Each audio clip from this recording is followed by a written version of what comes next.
ನಮಸ್ಕಾರ ವೀಕ್ಷಕರೇ, ಏಷ್ಯಾನೆಟ್ ಸುವರ್ಣ ನ್ಯೂಸ್ನ ಜಾತಕ ಫಲ ವಿಶೇಷ ಕಾರ್ಯಕ್ರಮಕ್ಕೆ ಸ್ವಾಗತ. ನಾನು ನಯನ ಶಂಕರ್. ಇವತ್ತು ಮಂಗಳವಾರ. ಈ ಮಂಗಳಕರವಾದಂಥ ದಿನದ ವಿಶೇಷತೆ ಏನು? ಇವತ್ತು 12 ರಾಶಿಗಳ ಫಲಾಫಲ ಹೇಗಿದೆ? ನೀವು ಕಳಿಸಿರುವಂಥ ಸಂದೇಶಗಳಿಗೆ ಪರಿಹಾರವೇನು? ಈ ಎಲ್ಲ ಮಾಹಿತಿಯನ್ನು ಇವತ್ತಿನ ಸಂಚಿಕೆಯಲ್ಲಿ ನಾವು ನಿಮಗೆ ತಿಳಿಸ್ಕೊಡ್ತಾ ಹೋಗ್ತೀವಿ. ಈ ಮಾಹಿತಿಯನ್ನು ನೀಡೋದಕ್ಕೆ ನಮ್ಮ ಜೊತೆ ಖ್ಯಾತ ಜ್ಯೋತಿಷಿಗಳಾಗಿರುವಂತಹ ಶ್ರೀಕಂಠ ಶಾಸ್ತ್ರಿಯವರಿದ್ದಾರೆ. ಬನ್ನಿ ಅವರನ್ನ ಕಾರ್ಯಕ್ರಮಕ್ಕೆ ಸ್ವಾಗತಿಸೋಣ. ಶಾಸ್ತ್ರಿಗಳೇ, ಕಾರ್ಯಕ್ರಮಕ್ಕೆ ಸ್ವಾಗತ. ನಮಸ್ಕಾರ. ಶಾಸ್ತ್ರಿಗಳೇ, ಇವತ್ತು ಮಂಗಳವಾರ, ಈ ದಿನದ ವಿಶೇಷತೆಯನ್ನು ತಿಳಿಸ್ಕೊಡೋದಾದ್ರೆ? ಶ್ರೀ ಗುರುಭ್ಯೋ ನಮಃ. ಹರಿ ಓಂ. ಮೂರ್ತಿತ್ವೇ ಪರಿಕಲ್ಪಿತ ಶಶಿಭೃತೋ ವರ್ತ್ಮ ಪುನರ್ಜನ್ಮನ ಆತ್ಮೇತ್ಯಾತ್ಮವಿದಾಂ ಕೃತಶ್ಚ ಯಜತಾಂ ಭರತ ಅಮರ ಜ್ಯೋತಿಷಾಂ ಲೋಕಾನಾಂ ಪ್ರಳಯೋದ್ಭವ ಸ್ಥಿತಿ ವಿಭಶ್ಚಾನೇಕಧಾಯ ಶರಿತೌ ವಾಚನ್ನ ಸದದಾತು ಅನೇಕ ಕಿರಣಃ ತ್ರೈಲೋಕ್ಯ ದೀಪೋ ರವಿಹಿ. ಸಮಸ್ತ ವೀಕ್ಷಕರಿಗೆ ಶುಭೋದಯ, ಶುಭ ಬೆಳಗು. ಈ ದಿನದ ಸಂದೇಶಗಳನ್ನು ಪರಿಶೀಲಿಸುವ ಪೂರ್ವದಲ್ಲಿ ಹೊತ್ತಿನ ಪಂಚಾಂಗವನ್ನು ಗಮನಿಸಿಕೊಳ್ಳೋಣ. ಶ್ರೀ ವಿಶ್ವಾವಸುನಾಮ ಸಂವತ್ಸರ ಉತ್ತರಾಯಣ ವಸಂತ ಋತು ಚೈತ್ರ ಮಾಸ ಶುಕ್ಲ ಪಕ್ಷವಾಗಿದೆ. ಈ ದಿವಸ ಮಂಗಳವಾರವಾಗಿರತಕ್ಕಂಥದ್ದು ಏಕಾದಶಿ ತಿಥಿ, ಆಶ್ಲೇಷ ನಕ್ಷತ್ರ. ಈ ದಿವಸ ಮಂಗಳವಾರವಾಗಿದೆ. ಈ ದಿವಸ ಶುಕ್ರ ಜಯಂತಿ ಅಂತ ಶುಕ್ರನ ಆರಾಧನೆಯನ್ನು ಮಾಡಲಾಗುತ್ತೆ. ಶುಕ್ಲ ಪಕ್ಷದ ಚೈತ್ರ ಮಾಸದ ಈ ಒಂದು ಏಕಾದಶಿಯಲ್ಲಿ ಶುಕ್ರ ಜಯಂತಿ ಅಂತ ಶುಕ್ರಾಚಾರ್ಯನ ಬಗ್ಗೆ ಎಷ್ಟೋ ಬಾರಿ ನಾವು ಸ್ಮರಣೆ ಮಾಡಿಕೊಂಡಿದ್ದೀವಿ. ಶುಕ್ರನ ವಿಶೇಷತೆ ಏನು ಅಂತಂದರೆ, ಅವನು ಲೋಕಮಂಗಳಕಾರಕನಾಗಿರ್ತಕ್ಕಂಥ ಗ್ರಹ. ಶುಕ್ರ ಹೇಗೆ ದಿದೀಪ್ಯಮಾನವಾಗಿ ಬೆಳಗುತ್ತೆ ಆಕಾಶಕಾಯದಲ್ಲಿ, ತಾವೆಲ್ಲ ನೋಡಿರ್ತೀರ. ಸಂಧ್ಯೆ ಆದ ಕೂಡಲೇ ಪಶ್ಚಿಮ ದಿಕ್ಕಿನಲ್ಲಿ ಬಹಳ ಜ್ವಲಿಸುತ್ತಾ ಇರುತ್ತೆ ಅದು. ಮತ್ತೊಂದು ಸೂರ್ಯ ಅಷ್ಟು ಪ್ರಖರ ಅಂತಂದರೆ ಆ ಬೆಳಕು, ಆ ಒಂದು ಅದು ಲೋಕ ಬೆಳಕುವ ಒಂದು ಶಕ್ತಿ. ಶುಕ್ರನಿಲ್ಲದೆ ಇದ್ದರೆ ಪ್ರಪಂಚ ಸುಂದರವಾಗಿ ಕಾಣೋದೇ ಇಲ್ಲ ನಮಗೆ. ಶುಕ್ರನಿಂದಲೇ ಫಲಪುಷ್ಪ. ನಾನೇ ಒಂದೆರಡು ಸಾಲು ಶುಕ್ರನ ಬಗ್ಗೆ ಅನಿಸಿದ್ದೇನಪ್ಪ ಅಂದರೆ ಬರೆದಿದ್ದು, ಪ್ರೇಮ ಕಾಮಗಳಿಗೆ ಅವನೇ ಆಧಾರನು, ಫಲಪುಷ್ಪ ಗಂಧಗಳಲ್ಲವನಿರುವನು, ಲೋಕ ಕಲ್ಯಾಣಕವನೇ ಕಾರಣಿಕನು, ಭೃಗುಸುತನು ಭುವಿಗೆ ಶೃಂಗಾರನು ಅಂತ. ಅವನಿಂದಲೇ ಶೃಂಗಾರವಿಲ್ಲದೆ ಇದ್ದರೆ ನಿಮಗೆ ಜಗತ್ತು ಸೊಬಗಿನಿಂದ ಕಾಣುವುದಿಲ್ಲ. ಅದಕ್ಕೆ ಕಾರಣೀಕರ್ತ ಶುಕ್ರಗ್ರಹ. ಶುಕ್ರ ಮಂಗಳವನ್ನು ಉಂಟು ಮಾಡ್ತಕ್ಕಂಥವನು. ಜಗತ್ತಿಗೆ, ಪ್ರತಿಯೊಬ್ಬ ವ್ಯಕ್ತಿಗೂ ಕೂಡ ಒಂದು ಆಹ್ಲಾದವಾದ, ನಾವು ಬದುಕಿರೋದು ಯಾಕೆ? ಉಪನಿಷತ್ತು ಹೇಳುತ್ತೆ, ಆನಂದೋ ಬ್ರಹ್ಮೇ ದಿವ್ಯಜಾನಾತ್ ಆನಂದಾಧ್ಯೈವ ಖಲ್ವಿಮಾನಿ ಭೂತಾನಿ ಜಾಯಂತಿ ಆನಂದೇನ ಜಾತಾನಿ ಜೀವಂತಿ. ಆನಂದಕ್ಕಾಗಿ ಎಲ್ಲ ನಡೀತಾ ಇದೆಯಪ್ಪ ಅಂತ.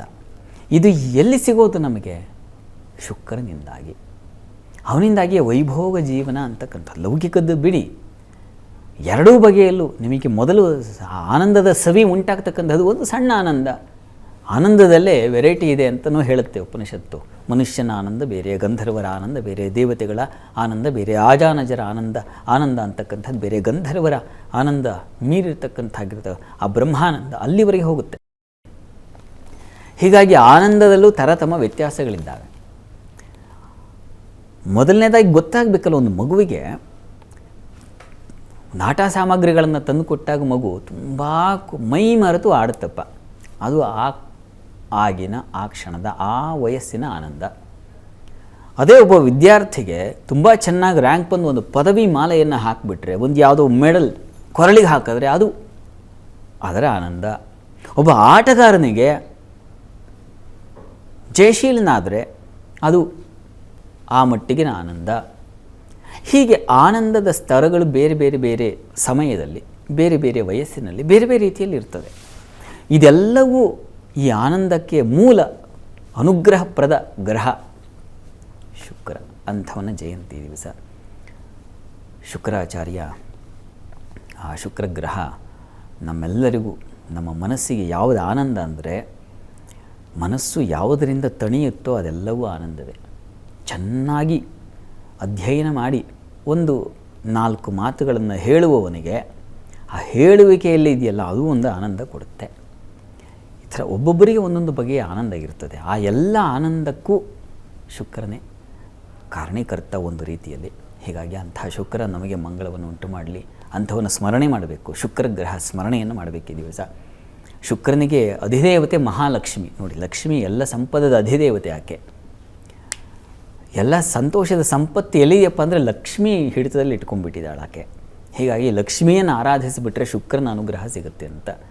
ಶುಕ್ರನ ಧಾನ್ಯ ಅವರೇ, ಇದನ್ನು ತಗೊಂಡು ಹೋಗಿ ಕೊಟ್ಟರೆ ಲಕ್ಷ್ಮಿ ಸನ್ನಿಧಾನಕ್ಕೆ ಶುಕ್ರನ ಕೃಪೆಯಾಗತ್ತೆ ಅಂತ. ಹೀಗೆಲ್ಲ ನಮ್ಮಲ್ಲಿ ಒಂದು ನಂಬಿಕೆ ಇದೆ.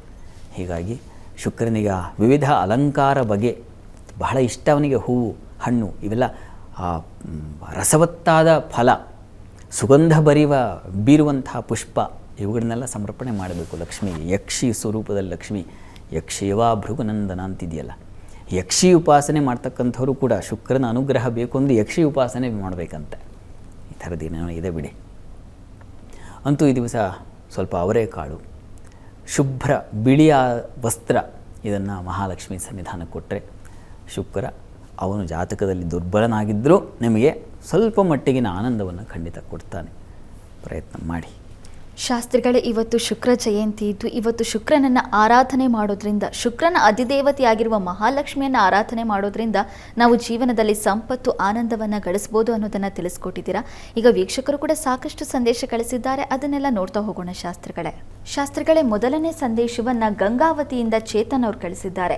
ಚೇತನ್ ಅವರ ಜನ್ಮ ದಿನಾಂಕ 7/12/1995. ಹುಟ್ಟಿದ ಸಮಯ ಬೆಳಗ್ಗೆ 9:05. ಮದುವೆ ಹಾಗೆ ಕೆರಿಯರ್ ಬಗ್ಗೆ ತಿಳಿಸ್ಕೊಡಿ ಅಂತ ಪ್ರಶ್ನೆ ಕೇಳಿದ್ದಾರೆ ಶಾಸ್ತ್ರಿಗಳೇ. ಚೇತನ್ ಅವರ ಪ್ರಶ್ನೆ ವೃತ್ತಿ ಮತ್ತು ವಿವಾಹ ಅಲ್ವಾ? ಹೌದು ಶಾಸ್ತ್ರಿಗಳೇ. ಜಾತಕ ನೋಡೋಣ. ನೋಡಿ, ತಮ್ಮದು ವೃತ್ತಿಯ ಅಧಿಪತಿ ವ್ಯಯದಲ್ಲಿದ್ದಾನೆ. ತಮ್ಮದು ಧನು ಲಗ್ನ.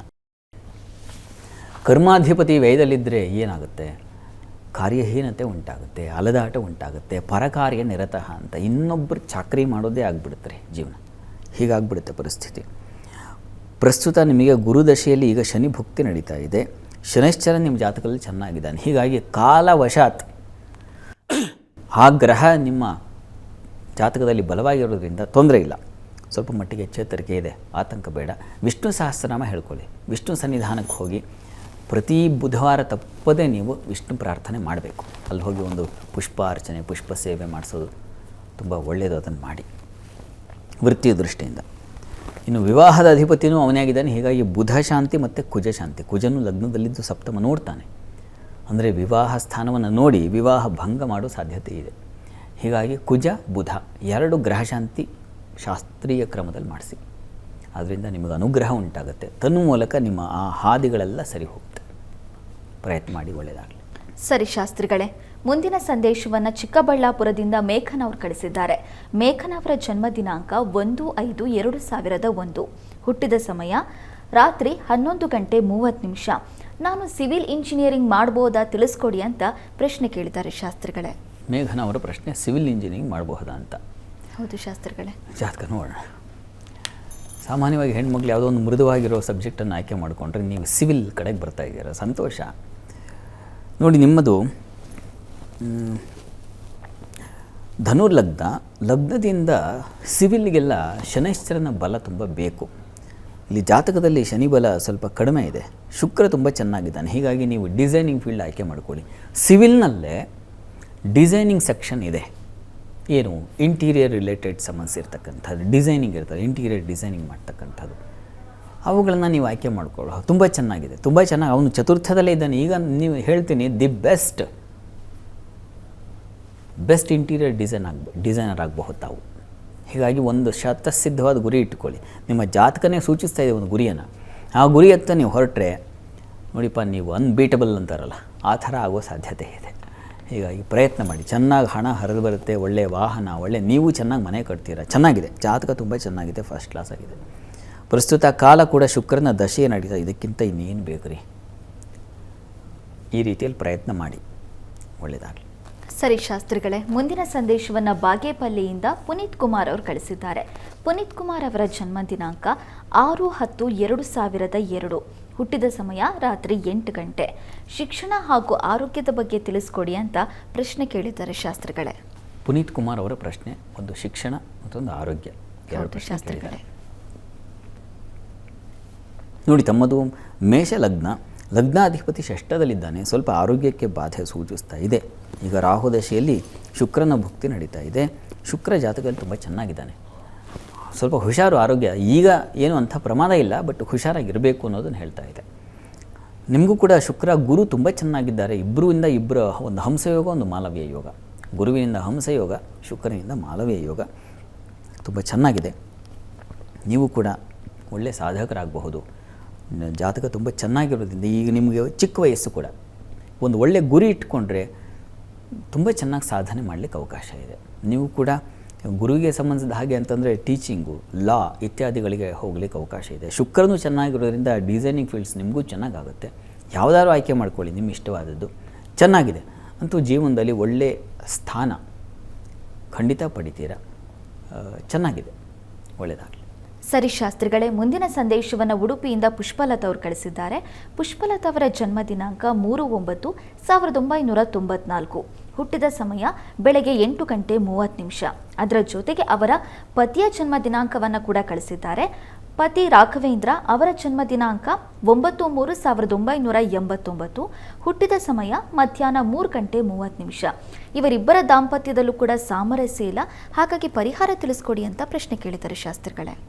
ಪುಷ್ಪಲತಾ ದಂಪತಿ ಪ್ರಶ್ನೆ ಕಳಿಸಿದರೆ ಸಾಮರಸ್ಯವಿಲ್ಲ ಈ ಕಾರಣಕ್ಕೆ. ನೋಡಿ ಜಾತಕ ನೋಡೋಣ. ನೋಡಿ, ಈ ಎರಡು ಜಾತಕಗಳನ್ನು ನೋಡಿದಾಗ ಇದೇನು ಮೈತ್ರಹೀನತೆ ಏನೂ ಇಲ್ಲ, ಅಂದರೆ ಆ ಥರ ಏನಪ್ಪ ಗ್ರಹ ಮೈತ್ರ ಇಲ್ಲ ಇತ್ಯಾದಿ ಈ ಥರದ್ದು ಸ್ವಲ್ಪ ತೊಡಕುಗಳಿದ್ದಾವೆ, ಆ ಥರದ್ದೇನೂ ಲಕ್ಷಣ ಇಲ್ಲ. ಚೆನ್ನಾಗಿದೆ. ಇದೇನಪ್ಪ ಅಂತಂದರೆ ಬಹುಶಃ ನನಗನ್ಸುತ್ತೆ ನೋಡಿ, ಇಲ್ಲಿ ದ್ವಿತೀಯದಲ್ಲಿರ್ತಕ್ಕಂಥ ನಿಮ್ಮ ರಾಘವೇಂದ್ರ ಅವರ ಜಾತಕವನ್ನು ನೋಡಿದಾಗ ದ್ವಿತೀಯದ ಕೇತು ಸ್ವಲ್ಪ ಒರಟು ಮಾತು, ಕಠಿಣವಾದ ಮಾತು, ಕೋಪ ಇವುಗಳನ್ನು ಸೂಚಿಸ್ತಾ ಇದೆ. ನಿಮ್ಮ ಜಾತಕದಲ್ಲೂ ಹಾಗೆ ದ್ವಿತೀಯದಲ್ಲಿ ಗುರು ರಾಹು ಎಲ್ಲ ಸೇರಿದಾಗ ರಾಹು ಏನಾಗುತ್ತೆ, ಸಪ್ತಮಾಧಿಪತಿ ಜೊತೆಗೆ ಸೇರಿ ರಾಹು ಇದ್ದಾಗ ಚಾಂಡಾಲ ದೋಷ ನಿಮಗೂ ಟ್ರಿಗರ್ ಆಗಿಬಿಡುತ್ತೆ. ಇದು ಬರ್ತಾ ಇರತಕ್ಕಂಥದ್ದು ಈಗೋ ಕ್ಲ್ಯಾಶಸ್ ಅಷ್ಟೇ. ಹೀಗಾಗಿ ಇದನ್ನು ನಾವು ಹೇಗೆ, ಇದು ಬೇರೆ ಇನ್ನೇನೂ ಅಲ್ಲ, ಇದನ್ನು ದಾಟಲಿಕ್ಕೆ ಸುಲಭ ಮಾರ್ಗ ಇದೆ. ಹೀಗಾಗಿ ನೀವು ಹೊರಗೆ ಬಂದುಬಿಡೋಣ ಈ ಥರದ್ದೆಲ್ಲ ಯೋಚನೆ ಮಾಡಬೇಡಿ. ತುಂಬ ಚೆನ್ನಾಗಿದೆ, ಜಾತಕಗಳೆಲ್ಲ ಚೆನ್ನಾಗಿದೆ. ಇರ್ತಕ್ಕಂಥದ್ದು ಇಷ್ಟೇ, ಮಾತು ಕಡಿಮೆ ಮಾಡ್ಕೊಳ್ಳಿ ಅಷ್ಟೇ. ಅದನ್ನು ಸೂಚಿಸ್ತಾ ಇದೆ ಜಾತಕ. ಅದನ್ನೇ ಹೇಳಬೇಕು ನಾನು. ಯಾವುದು ತೊಡಕಿದೆ ಅದನ್ನು ನೀವು ಪ್ರಶ್ನೆ ಕೇಳಿದ್ದೀರಾ, ನಾನು ಪ್ರಾಮಾಣಿಕವಾಗಿ ಉತ್ತರ ಕೊಡಬೇಕು. ಏನು ಉತ್ತರ ಅಂತಂದರೆ ಮಾತು ಕಡಿಮೆ ಮಾಡಿ. ಆದಷ್ಟು ಏನಾಗುತ್ತೆ, ಅತಿಯಾದ ಮಾತು ಕಡಿಮೆ ಮಾಡೋದು ಅಂತಂದರೆ ಒರಟು ಮಾತನ್ನು ಕಡಿಮೆ ಮಾಡ್ಕೋಬೇಕು ಅಂತ. ನೀನು ಏನೋ ಮಾತಾಡೋದು, ಅವರು ಏನೋ ಮಾತಾಡೋದು, ಇದೇನಾಗುತ್ತೆ ಮತ್ತು ಯುದ್ಧವೇ ಆಗುತ್ತೆ. ಕುಟುಂಬ ಸ್ಥಾನದಲ್ಲಿ ಇದಾದಾಗ ಕುಟುಂಬ ರಣರಂಗವಾಗಿಬಿಡುತ್ತೆ. ಹೀಗಾಗಿ ಮೃದು ಮಾತು, ಮೆದು ಮಾತು ಇವುಗಳು ಬಹಳ ಮುಖ್ಯ.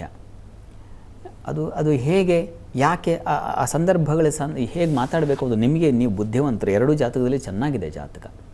ಹೀಗಾಗಿ ವಿವೇಕ ಶೂನ್ಯದಿಂದ ಆಗಿರತಕ್ಕಂಥ ಗಲಾಟೆಯ ವಿನಃ ಇದು ಬೇರೆ ಇನ್ನೇನೂ ಅಲ್ಲ ಅಂತ ನನಗನ್ನಿಸ್ತಾ ಇದೆ. ಗೊತ್ತಿಲ್ಲ ನಿಮ್ಮ ಪರಿಸ್ಥಿತಿ. ಜಾತಕ ಅಂತೂ ಇದನ್ನು ಹೇಳ್ತಾ ಇದೆ, ಇಲ್ಲೇನು ತೊಂದರೆ ಇಲ್ಲ, ಆಗಿರೋದು ಇಷ್ಟೇ ಅಂತ ಪ್ರಮಾದ ಅಂತ ಹೇಳ್ತಾ ಇದೆ. ಹೀಗಾಗಿ ಇದಕ್ಕೇನಪ್ಪ, ಸಾಮರಸ್ಯಕ್ಕಾಗಿ ಐಕಮತ್ಯ ಅಂತ ಒಂದು ಮಂತ್ರ ಬರುತ್ತೆ. ಅಲ್ಲಿ ಸಾಕಷ್ಟು ಒಳ್ಳೊಳ್ಳೆ ಉತ್ಕೃಷ್ಟ ದೇವಸ್ಥಾನಗಳಿದ್ದಾವೆ. ಅಲ್ಲಿ ಯಾವುದಾದ್ರು ಅಮ್ಮನವರ ಸನ್ನಿಧಾನಕ್ಕೆ ಹೋಗಿ ಅಲ್ಲಿ ಐಕಮತ್ಯ ಅಂತ ಒಂದು ಮಂತ್ರ ಬರುತ್ತೆ. ಆ ಮಂತ್ರದಿಂದ ಜೇನನ್ನು ಅಭಿಮಂತ್ರಿಸಿಕೊಂಡು ಬಂದು ಇಬ್ಬರೂ ತಗೊಳ್ಳಿ. ಆ ಜೇನನ್ನು ಸರಿ ಹೋಗುತ್ತೆ. ಗಲಾಟೆ ಕಡಿಮೆ ಮಾಡಿಕೊಳ್ಳಿ, ಈಗೋ ಕತ್ತರಿಸಿ ಹಾಕ್ಕೊಳ್ಳಿ, ಸರಿ ಹೋಗುತ್ತೆ. ಚೆನ್ನಾಗಿದೆ ಜಾತಕ, ಅನ್ಯಾಯ ಮಾಡಿಕೊಳ್ಬೇಡಿ. ಒಳ್ಳೆಯದಾಗಲಿ. ಸರಿ ಶಾಸ್ತ್ರಿಗಳೇ, ಮುಂದಿನ ಸಂದೇಶವನ್ನು ಬೆಂಗಳೂರಿನಿಂದ ಪ್ರದೀಪ್ ಅವರು ಕಳಿಸಿದ್ದಾರೆ. ಪ್ರದೀಪ್ ಅವರ ಜನ್ಮ ದಿನಾಂಕ 9/9/1985. ಹುಟ್ಟಿದ ಸಮಯ ಸಂಜೆ 4:30. ಡಿವೋರ್ಸ್ ಆಗಿದೆ, ಮುಂದಿನ ಜೀವನದ ಬಗ್ಗೆ ತಿಳಿಸ್ಕೊಡಿ ಅಂತ ಪ್ರಶ್ನೆ ಕೇಳಿದ್ದಾರೆ ಶಾಸ್ತ್ರಿಗಳೇ. ಪ್ರದೀಪ್ ಅವರ ಪ್ರಶ್ನೆ ಮುಂದಿನ ಜೀವನದ ಬಗ್ಗೆ ಕೇಳಿದ್ದಾರೆ ಅವರು. ಜಾತಕ ನೋಡೋಣ. ವಿವಾಹ ಜೀವನ ಮುಗಿದು ಹೋಗಿದೆ, ಒಂದು ಹಂತ ಆಗಿದೆ, ಮತ್ತು ಮುಂದೇನು ಅಂತ ನಿಮ್ಮ ಪ್ರಶ್ನೆ. ಪ್ರಸ್ತುತ ನಿಮಗೆ ನಡೀತಾ ಇರತಕ್ಕಂಥದ್ದು ಶನಿ ದಶೆಯಲ್ಲಿ ಈಗ ಗುರು ಭುಕ್ತಿ ನಡೀತಾ ಇದೆ.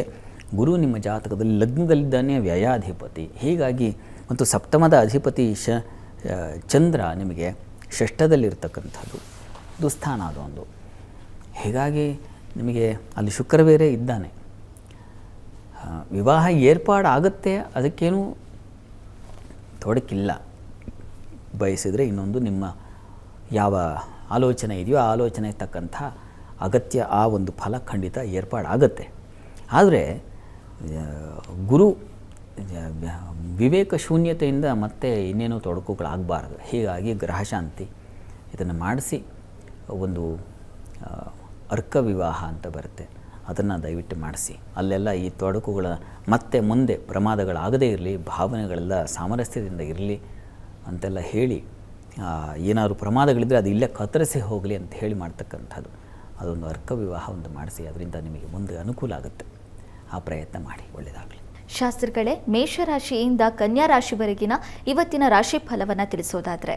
12 ರಾಶಿಗಳ ಫಲಾಫಲ ತಿಳಿಯುವ ಮುನ್ನ ಈ ಹೊತ್ತಿನ ಗ್ರಹಸ್ಥಿತಿಯನ್ನು ಗಮನಿಸ್ಕೊಳ್ಳೋದಾದರೆ, ವೃಷಭ ರಾಶಿಯಲ್ಲಿ ಗುರು ಇರ್ತಕ್ಕಂಥದ್ದು, ಕರ್ಕಟಕ ರಾಶಿಯಲ್ಲಿ ಚಂದ್ರ, ಕುಜ ಹಾಗೂ ಮಾಂದಿ ಉದಿಯಾಗಿದೆ. ಕನ್ಯಾ ರಾಶಿಯಲ್ಲಿ ಕೇತು ಇರ್ತಕ್ಕಂಥದ್ದು, ಮೀನ ರಾಶಿಯಲ್ಲಿ ರವಿ, ಬುಧ, ಶುಕ್ರ, ಶನೈಶ್ಚರ, ರಾಹು ಇರತಕ್ಕಂಥದ್ದು. ಹೀಗಿರುವಾಗ 12 ರಾಶಿಗಳ ಫಲಾಫಲ ತಿಳಿತಾ ಹೋಗೋಣ. ಮೊದಲಿಗೆ ಮೇಷರಾಶಿ. ಮೇಷರಾಶಿಯವರಿಗೆ ದಿವಸ ಬಂಧುಗಳಿಂದ ಅನುಕೂಲವೂ ಇದೆ, ಅನಾನುಕೂಲವೂ ಇದೆ. ಕೊಟ್ಟಾಡಿಕೊಳ್ಳಬೇಡ, ಇಟ್ಟು ಹಂಗಿಸಬೇಡ ಅಂತ ಮಾತು.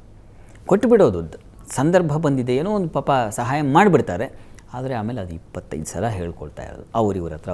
ಇಂಥದ್ದೊಂದು ಸಂದರ್ಭಕ್ಕೆ ಸಿಕ್ಕಾಕೊಳ್ತೀರ.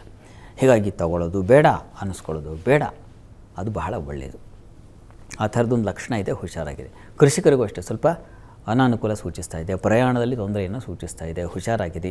ವಿಷಜಂತುಗಳ ಭಯ, ನೀರಿನ ಜಂತುಗಳು ಇವುಗಳು ನಿಮ್ಮನ್ನು ಬಾಧಿಸಬಹುದು, ಸ್ವಲ್ಪ ಹುಷಾರಾಗಿರಿ.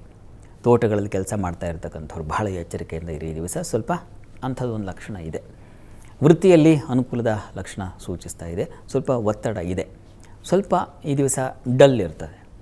ಇದಕ್ಕೇನಪ್ಪ ಪರಿಹಾರ ಏನು ಅಂತಂದರೆ, ಈ ದಿವಸ ಶನೈಶ್ಚರ ದೇವಸ್ಥಾನಕ್ಕೆ ಹೋಗಿ ಬನ್ನಿ, ಅಥವಾ ಸುಬ್ರಹ್ಮಣ್ಯ ಸನ್ನಿಧಾನಕ್ಕೆ ಹೋಗಿ ಬನ್ನಿ, ಎರಡರಲ್ಲಿ ಯಾವುದೂ ಆಗುತ್ತೆ. ಇನ್ನು ವೃಷಭ ರಾಶಿ. ವೃಷಭ ರಾಶಿಯವರಿಗೆ ಈ ದಿವಸ ಗಂಟಲ ಬಾಧೆ ಸೂಚಿಸ್ತಾ ಇದೆ, ಶೀತ ಬಾಧೆ, ಉಷ್ಣ ಅತಿಯಾಗಿ ತೊಂದರೆಗಳು ಏರ್ಪಡ್ತಕ್ಕಂಥದ್ದು, ಕಫ ಅತಿಯಾಗಿ ತೊಂದರೆ ಆಗ್ತಕ್ಕಂಥ ಸಾಧ್ಯತೆ ಸೂಚಿಸ್ತಾ ಇದೆ. ಕಿವಿ ಸಮಸ್ಯೆಗಳನ್ನು ಸೂಚಿಸ್ತಾ ಇದೆ. ಹುಷಾರು, ಆರೋಗ್ಯದ ಕಡೆ ಬಹಳ ಬೇಗ ತಪಾಸಣೆ ಮಾಡಿಸಿ. ಉಳಿದಾಗಿ ವೃತ್ತಿಯಲ್ಲಿ ತುಂಬ ಅನುಕೂಲ ಇದೆ, ಸಹಕಾರ ಸಿಗುತ್ತೆ. ಸ್ತ್ರೀಯರಿಗೆ ಹೆಚ್ಚಿನ ಸಹಾಯ ಸಹಕಾರ ಸೂಚಿಸ್ತಾ ಇದೆ. ಸಂಗಾತಿಯ ಸಹಕಾರ ಚೆನ್ನಾಗಿರ್ತದೆ ಈ ದಿವಸ, ಆತಂಕ ಬೇಡ. ಪ್ರಾರ್ಥನೆಗೆ ಈ ದಿವಸ ಆರೋಗ್ಯ ದೃಷ್ಟಿಯಿಂದ ನೀವು ದುರ್ಗಾ ಕವಚ ಹೇಳೋದು, ದುರ್ಗಾ ಸನ್ನಿಧಾನದಲ್ಲಿ ಅಭಿಷೇಕ ಮಾಡಿಸ್ತಕ್ಕಂಥದ್ದು ಯಾವುದೂ ಆಗುತ್ತೆ, ಪ್ರಯತ್ನ ಮಾಡಿ. ಇನ್ನು ಮಿಥುನ ರಾಶಿ. ಮಿಥುನ ರಾಶಿಯವರಿಗೆ ದಿವಸ ಆಹಾರ ವ್ಯತ್ಯಾಸ ಇದೆ, ಜಂಕ್ ಫುಡ್, ಹೊರಗಿನ ಆಹಾರ ತಗೊಂಡ ವ್ಯತ್ಯಾಸ ಇದೆ. ಎರಡನೇದಾಗಿ ನೀರು ಸೇವನೆ ನಿಮಗೆ ತೊಂದರೆ ಆಗಿಬಿಡ್ಬೋದು. ಹೀಗಾಗಿ ಒಳ್ಳೆಯ ನೀರು, ಶುದ್ಧೀಕರಣವಾದ ನೀರು, ಅದನ್ನು ಕುಡಿಯೋದು ತುಂಬ ಒಳ್ಳೆಯದು. ಉಳಿದ ಹಾಗೆ ವೃತ್ತಿಯಲ್ಲಿ ಅನುಕೂಲ ತುಂಬ ಚೆನ್ನಾಗಿದೆ. ವಸ್ತ್ರಾಭರಣ ವ್ಯಾಪಾರಿಗಳಿಗೆ ಚೆನ್ನಾಗಿದೆ. ಅಲಂಕಾರ ಪ್ರಿಯರಿಗೆ, ಅಲಂಕಾರ ಆ ಕ್ಷೇತ್ರದಲ್ಲಿ ಕೆಲಸ ಮಾಡೋರಿಗೆಲ್ಲ ತುಂಬ ಚೆನ್ನಾಗಿದೆ. ಕಲಾವಿದರಿಗೆ ಅನುಕೂಲಕರವಾಗಿದೆ. ಸಿನಿಮಾ ರಂಗದಲ್ಲಿ ಇರ್ತಕ್ಕಂಥವ್ರಿಗೆ ಚೆನ್ನಾಗಿದೆ. ಈ ದಿವಸ ಅದೇ ಆಹಾರ ಮತ್ತು ಕುಟುಂಬದಲ್ಲಿ ಒಡನಾಟ, ಇವುಗಳ ವಿಚಾರದಲ್ಲಿ ಹುಷಾರಾಗಿರಿ. ಅನ್ನಪೂರ್ಣೇಶ್ವರಿ ಪ್ರಾರ್ಥನೆ ಮಾಡಿ. ಕರ್ಕಟಕ ರಾಶಿಯವರಿಗೆ ಆರೋಗ್ಯದಲ್ಲಿ ಕೊಂಚ ಏರುಪೇರು ಸೂಚಿಸ್ತಾ ಇದೆ, ಹುಷಾರು. ಕಣ್ಣಿನ ಬಾಧೆ, ಕಾಲಿನ ಬಾಧೆ ಎರಡೂ ಸೂಚಿಸ್ತಾ ಇದೆ, ಗಮನ ಇರಲಿ. ಉಳಿದ ಹಾಗೆ ಕೆಲಸದಲ್ಲಿ ಅನುಕೂಲದ ಫಲ ಇದೆ. ಧರ್ಮ ಕಾರ್ಯಗಳಲ್ಲಿ ಆಸಕ್ತಿ ಬರ್ತದೆ. ಯಾವುದೋ ಒಂದು ಸಚ್ಚಿಂತನೆ ಮಾಡ್ತೀರಾ. ಯಾರೋ ಒಬ್ಬರನ್ನ ಭೇಟಿಯಾಗಬೇಕು ಅಂತಿದ್ದರೆ ಈ ದಿವಸ ಅಪಾಯಿಂಟ್ಮೆಂಟ್ ಸಿಕ್ಬಿಡುತ್ತೆ. ಆ ಥರದ್ದು ಅನುಕೂಲ ಆಗ್ತಕ್ಕಂಥದ್ದು. ಬಂಧುಗಳ ಸಹಕಾರ ತುಂಬ ಚೆನ್ನಾಗಿರ್ತದೆ. ಆರೋಗ್ಯದ ದೃಷ್ಟಿಯಿಂದ ನೀವು ಕೂಡ ದುರ್ಗಾ ಸನ್ನಿಧಾನದಲ್ಲಿ ಒಂದು ಅಭಿಷೇಕ ಮಾಡಿಸಿ, ತೀರ್ಥ ಸೇವನೆ ಮಾಡಿ. ಸಿಂಹರಾಶಿಯವರಿಗೆ ದಿವಸ ಅತಿಯಾದ ವ್ಯಯ ಸೂಚಿಸ್ತಾ ಇದೆ, ಕಾಲಿನ ಬಾಧೆ ಸೂಚಿಸ್ತಾ ಇದೆ. ಸ್ವಲ್ಪ ಆರೋಗ್ಯದ ಕಡೆ ಗಮನ ತೆಗೆದುಕೊಳ್ಳಿ. ರಾಶ್ಯಾಧಿಪತಿನೂ ಅಷ್ಟಮದಲ್ಲಿದ್ದಾನೆ, ಹೀಗಾಗಿ ಆರೋಗ್ಯ ಹಾನಿಯನ್ನು ಹೇಳ್ತಾ ಇದೆ. ಹೀಗಾಗಿ ನಿಮಗೆ ಅನಾನುಕೂಲ ಜಾಸ್ತಿ ಈ ದಿವಸ. ಏನಪ್ಪ ಅಂದರೆ ವೃತ್ತಿಯಲ್ಲಿ ಸ್ವಲ್ಪ ಸಹಕಾರ, ಮತ್ತೊಬ್ಬರ ಗೈಡೆನ್ಸ್, ಈ ಥರದ್ದು ಸ್ವಲ್ಪ ನಿಮಗೆ ಹೆಲ್ಪ್ ಆಗುತ್ತೆ ವಿನಃ ಉಳಿದ ಹಾಗೆ ಸ್ವಲ್ಪ ಪ್ರೆಷರ್ ಜಾಸ್ತಿ ಈ ದಿವಸ. ಸ್ತ್ರೀಯರಿಗಂತೂ ಅಧಿಕ ಒತ್ತಡ ಸೂಚಿಸ್ತಾ ಇದೆ. ತಪ್ಪದೇ ಅಮ್ಮನವರ ಸನ್ನಿಧಾನಕ್ಕೆ ಹೋಗಿ ಬನ್ನಿ. ಅಮ್ಮನವರ ಪ್ರಾರ್ಥನೆ, ಸ್ತುತಿ ಇದೆಲ್ಲ ತುಂಬ ಒಳ್ಳೆಯದು ಈ ದಿವಸ. ಅಮ್ಮನವರಿಗೆ ಶರಣಾಗೋದು. ಕನ್ಯಾ ರಾಶಿಯವರಿಗೆ ದಿವಸ ನೋಡಿ, ವೃತ್ತಿಯಲ್ಲಿ ತುಂಬ ಅನುಕೂಲದ ಫಲ ಇದೆ, ಲಾಭದಾಯಕವಾಗಿದೆ. ಎಲೆಕ್ಟ್ರಾನಿಕ್ಸ್, ಎಲೆಕ್ಟ್ರಿಕಲ್, ಪೆಟ್ರೋಲಿಯಂ ಕ್ಷೇತ್ರಗಳಲ್ಲಿ ಕೆಲಸ ಮಾಡೋರಿಗೆ ತುಂಬ ಲಾಭ ಚೆನ್ನಾಗಿದೆ. ವಿದೇಶ ವಹಿವಾಟು ಲಾಭದಾಯಕವಾಗಿದೆ. ಸ್ತ್ರೀಯರಿಗೆ ಲಾಭದ ದಿನ ಈ ದಿವಸ. ಹಿರಿಯರಿಂದ, ದೊಡ್ಡಮ್ಮ, ಚಿಕ್ಕಮ್ಮ ಇಂಥವರಿಂದ ಬಹಳ ವಿಶೇಷವಾದ ಅನುಕೂಲಗಳು ಉಂಟಾಗ್ತಕ್ಕಂಥದ್ದು. ಒಂದು ಫೋನ್ ಕಾಲ್, ಅದರಲ್ಲಿ ಬರೋ ಸಂದೇಶ, ಅದರಲ್ಲಿ ಬರೋ ಒಂದು ಸಲಹೆ ತುಂಬ ಅನುಕೂಲಕರವಾಗಿರ್ತದೆ ಈ ದಿವಸ. ಸಂಗಾತಿಯ ಸಹಕಾರ ಚೆನ್ನಾಗಿದೆ ಈ ದಿವಸ, ಚೆನ್ನಾಗಿದೆ, ಹೆಚ್ಚಿನ ಪಾಲು ಚೆನ್ನಾಗಿದೆ. ಹೀಗಾಗಿ ಆತಂಕ ಬೇಡ. ವಿಷ್ಣು ಸನ್ನಿಧಾನಕ್ಕೆ ಹೋಗಿ ಬನ್ನಿ, ಒಂದು ದರ್ಶನ ಮಾಡಿ. ತುಲಾರಾಶಿಯವರಿಗೆ ದಿವಸ ಕೆಲಸದಲ್ಲಿ ತುಂಬ ಚೆನ್ನಾಗಿದೆ, ಸ್ವಲ್ಪ ಕಿರಿಕಿರಿನೂ ಇದೆ. ಚೆನ್ನಾಗಿದೆ ಕಿರಿಕಿರಿ ಹೇಗೆ ಅಂತಂದರೆ ಎಲ್ಲ ಚೆನ್ನಾಗಿರುತ್ತೆ, ಒಂದು ಸ್ವಲ್ಪ ಕಹಿ ಉಂಟಾಗುತ್ತೆ. ಆ ಥರದ ಲಕ್ಷಣ ಇದೆ ಈ ದಿವಸ. ಹೀಗಾಗಿ ಇರಲಿ, ಚೆನ್ನಾಗಿರೋ ಪಾಲು ಹೆಚ್ಚಾಗಿದೆ. ಚಂದ್ರ ಬಲವಾಗಿದ್ದಾನಲ್ಲ, ಹೀಗೆ ಗಾಬರಿ ಬೇಡ. ಸಂಗಾತಿಯ ಸಹಕಾರ ತುಂಬ ಚೆನ್ನಾಗಿರುತ್ತೆ ಈ ದಿವಸ. ವ್ಯಾಪಾರಿಗಳಿಗೆ ತುಂಬ ಚೆನ್ನಾಗಿದೆ ಈ ದಿವಸ. ಮುಖ್ಯವಾಗಿ ವಿದೇಶ ಪ್ರಯಾಣ ಆ ಥರದಿದ್ದರೆ ಅನುಕೂಲಗಳು ಉಂಟಾಗ್ತಕ್ಕಂತಹ ಸಾಧ್ಯತೆ ಚೆನ್ನಾಗಿದೆ ಈ ದಿವಸ. ವೃತ್ತಿಯಲ್ಲೂ ಅಷ್ಟೇ ನಿಮಗೆ ಅನುಕೂಲದ ಲಕ್ಷಣ ಸೂಚಿಸ್ತಾ ಇದೆ. ಸಣ್ಣ ಪುಟ್ಟ ನಿವಾರಣೆಗೆ ಗಣಪತಿ ಸನ್ನಿಧಾನಕ್ಕೆ ಹೋಗಿ ಬನ್ನಿ, ಅದು ನಿಮಗೆ ಆ ಕಿರಿಕಿರಿಯನ್ನು ದೂರ ಮಾಡಿಬಿಡುತ್ತೆ. ವೃತ್ತಿ ಕೆಲಸದಲ್ಲಿ ಏನು ಸಮಸ್ಯೆ ಅಂತ ಹೇಳಿದ್ನೋ ಅದರ ನಿವಾರಣೆಗೆ ಗಣಪತಿ ದರ್ಶನ ಅದು ತುಂಬ ಒಳ್ಳೆಯದು. ಇನ್ನು ವೃಶ್ಚಿಕ ರಾಶಿಯವರಿಗೆ ದಿವಸ ಕೆಲಸದಲ್ಲಿ ತುಂಬ ಅನುಕೂಲದ ವಾತಾವರಣ ಕಾಣ್ತೀರ, ದೇವತಾ ಪೂಜೆ ಪುನಸ್ಕಾರಗಳನ್ನು ಕಾಣ್ತೀರ. ಅಂದರೆ ಆ ಒಂದು ವಾತಾವರಣದಲ್ಲಿ ಇರ್ತೀರ. ಯಾವುದೋ ಒಂದು ಏನೋ ದೇವ್ರ ಮನೆ ಪೂಜೆ ಬೇಕಾಗಿರ್ತಕ್ಕಂಥ ಒಂದು ಸಾಮಗ್ರಿ ತರೋದು ಆಗಿರ್ಬೋದು, ಒಂದು ಗ್ರಂಥಿಗೆ ಅಂಗಡಿಗೆ ಹೋಗಿ ಬನ್ನಪ್ಪ ಅಂತ ಆ ಥರದ್ದು ಒಂದು ಲಕ್ಷಣ. ಉಳಿದ ಹಾಗೆ ತಂದೆ ಮಕ್ಕಳಲ್ಲಿ ಸ್ವಲ್ಪ ಮನಸ್ತಾಪ ಇದೆ ಈ ದಿವಸ. ಸ್ವಲ್ಪ ವಿಘ್ನಗಳು ಉಂಟಾಗುತ್ತೆ ಅವರ ಮಾತುಕತೆ ಅಥವಾ ಇನ್ನೇನೋ. ಅಂತೂ ಆ ರೀತಿಯ ಒಂದು ತೊಡಕು ಇದೆ, ಇಲ್ಲ ಅಂತಲ್ಲ, ಧರ್ಮಚ್ಯುತಿಯೂ ಇದೆ. ಆ ಕೆಲಸಕ್ಕೆ ಹೋಗುವಾಗ ನಿಮಗೇನೋ ತೊಡಕು ಉಂಟಾಗುವ ಲಕ್ಷಣ ಇದನ್ನು ಸೂಚಿಸ್ತಾ ಇದೆ. ಉಳಿದ ಹಾಗೆ ನಿಮಗೆ ಸಂಗಾತಿಯ ಸಹಕಾರ ಚೆನ್ನಾಗಿದೆ, ವ್ಯಾಪಾರಿಗಳಿಗೆ ಅನುಕೂಲಕರವಾಗಿದೆ ಈ ದಿವಸ. ಆ ಮಟ್ಟಿಗೆ ಸ್ವಲ್ಪ ಪರವಾಗಿಲ್ಲ. ಈ ದಿವಸ ಪ್ರಾರ್ಥನೆಗೆ ನೀವು ಕೂಡ ಅಮ್ಮನವರ ಸನ್ನಿಧಾನಕ್ಕೆ ಹೋಗಿ ಒಂದು ಪಂಚಾಮೃತ ಸೇವೆ ಮಾಡಿಸಿ. ಇನ್ನು ಧನುರಾಶಿಯವರಿಗೆ ಈ ದಿವಸ ನಷ್ಟ, ಕಷ್ಟ, ನೋವು, ವ್ಯಥೆ ಎಲ್ಲ ಇದೆ, ಜೊತೆಗೆ ಒಂದು ಸಾಂತ್ವನವೂ ಇದೆ. ಅಷ್ಟೆಲ್ಲ ಆದಮೇಲೆ ಒಂದು ಸಲ ಆಯಿತು ಸಮಾಧಾನ ಮಾಡ್ಕೊತ ಯಾರೋ ಒಬ್ಬರು ತುಂಬ ಭಾವನೆಯಿಂದ ಹೇಳಿದ್ರೆ ಆ ಒಂದು ಸಮಾಧಾನ ಸಿಗುತ್ತಲ್ಲ, ಆ ಥರದ್ದು ಉಂಟಾಗುತ್ತೆ. ಕಷ್ಟವೂ ಇದೆ, ಸಮಾಧಾನ ಮಾಡುವ ಆ ಭಾವನಾತ್ಮಕ ಹಸ್ತವೂ ನಿಮಗೆ ಸಿಗುತ್ತೆ. ವೃತ್ತಿಯಲ್ಲಿ ಅನುಕೂಲಕರವಾಗಿದೆ, ಬುದ್ಧಿಬಲ ಚೆನ್ನಾಗಿದೆ, ಪ್ರಯಾಣದಲ್ಲಿ ಅನುಕೂಲಕರ ವಾತಾವರಣ ಇದೆ, ಸ್ನೇಹಿತರಿಂದ ತುಂಬ ಸಹಕಾರ ಸಿಗುತ್ತೆ ಈ ದಿವಸ, ಬಂಧುಗಳ ಸಹಕಾರ ಚೆನ್ನಾಗಿದೆ, ಒಳ್ಳೆ ಮಾತಾಡ್ತಾರೆ, ಹಿತೈಷಿ ಆ ಥರ ಚೆನ್ನಾಗಿದೆ. ಪ್ರಾರ್ಥನೆಗೆ ದಿವಸ ದುರ್ಗಾ ಪ್ರಾರ್ಥನೆಯನ್ನೇ ಮಾಡಿ.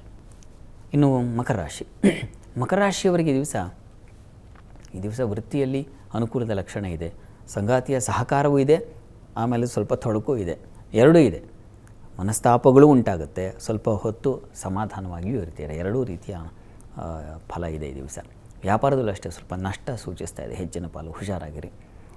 ಸ್ನೇಹಿತರಿಂದ ಸ್ವಲ್ಪ ಪ್ರಮಾದಗಳು, ತೊಡಕುಗಳು, ಅವರಿಂದ ಸ್ವಲ್ಪ ಏನೋ ಮನಸ್ತಾಪ ಬರೋ ಸಾಧ್ಯತೆ ಕೂಡ ಇದೆ. ಭೂ ವ್ಯವಹಾರಗಳಲ್ಲಿ ತೊಂದರೆಗಳು, ನೀರಿನ ವಹಿವಾಟಿನಲ್ಲಿ ಸ್ವಲ್ಪ ಏನೋ ವ್ಯತ್ಯಾಸ ಆಗ್ತಕ್ಕಂಥದ್ದು. ಹೀಗಾಗಿ ನೀವು ಕೂಡ ದುರ್ಗಾ ಸನ್ನಿಧಾನದಲ್ಲಿ ಅಭಿಷೇಕ ಮಾಡಿಸಿ.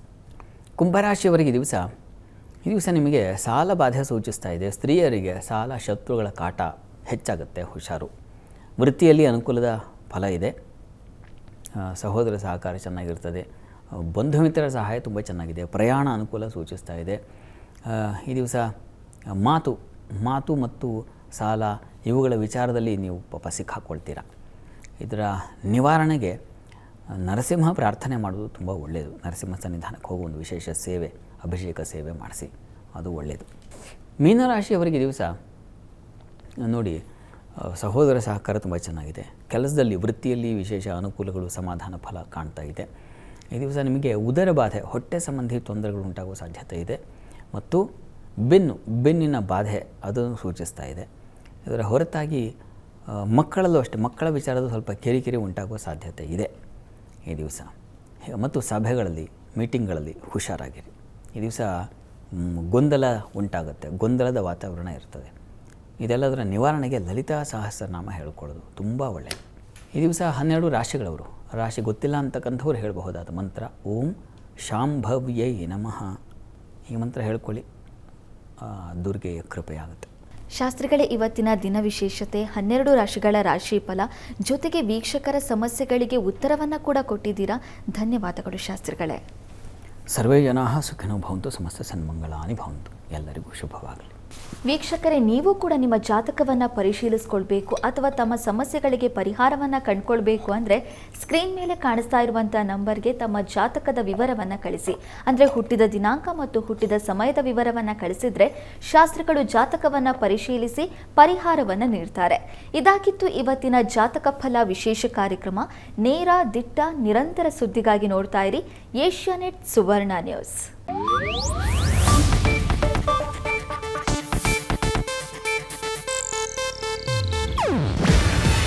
ಇದು ಏಷ್ಯಾನೆಟ್ ನ್ಯೂಸ್ ನೆಟ್ವರ್ಕ್ ಪ್ರಸ್ತುತಿ. ನೀವು ನೋಡ್ತಿದ್ದೀರಾ ಏಷ್ಯಾನೆಟ್ ಸುವರ್ಣ ನ್ಯೂಸ್.